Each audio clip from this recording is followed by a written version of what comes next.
চলে আসলাম মানিকগঞ্জের তরমুজ আর ওদে। আজকে তরমুজের দাম দর জানবো। ভাই এটা কোথায়? মানিকগঞ্জ কি তরমুজ? আপনার নাম কি দোকানের? কোনটা কত করে বেচতেছেন সব? এটা 3000 টাকা কি সব? 30 টাকা পিস। তারপরে ওইটা 6000 6060 টাকা। আচ্ছা ওই যে পাশেরটা বড়টা এটা হলো 13,000। আর এই যেটা 13,000। তাহলে 130 টাকা করে পিস। এগুলা কি যারা নিবে তারা কি আপনার খুচরা বিক্রি করবে? মানে পিস না? আমরা পাইকারি, ওরা খুচরা। খুচরা কি ওরা কি পিস হিসাবে বিক্রি করবো না কেজি হিসাবে?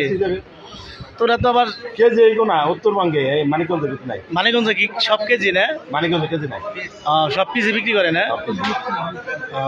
এটা হলো দৌলতপুরের পরে হলো সবাই কেজি, ওই সাইডে কেজি।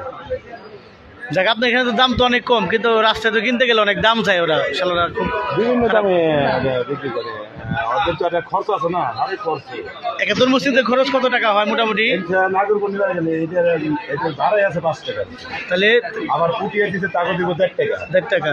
আবার আরবদারি আছে মনে করেন আপনার 2 টাকা। এমনি 10-12 টাকা পড়ে। মানে 30 টাকা তরমুজ কিনতে গেলে আর 15 টাকা খরচ আছে। 15 টাকা মিনিমাম। তাহলে তো হ্যাঁ বুঝছি। আর এই যে সব প্রত্যেকের তরমুজে কি একই খরচ? সবটাই দ্রুত বোঝার খরচ। এটা 2 টাকা কিছু দাম দিই, এমনি 1.5 টাকা কিছু দাম দিই, ওইটা 1.5 টাকা। আরবদারি 6 টাকা। আপনি ওখানে আসলে কি খুচরা বিক্রি করেন না পাইকারি?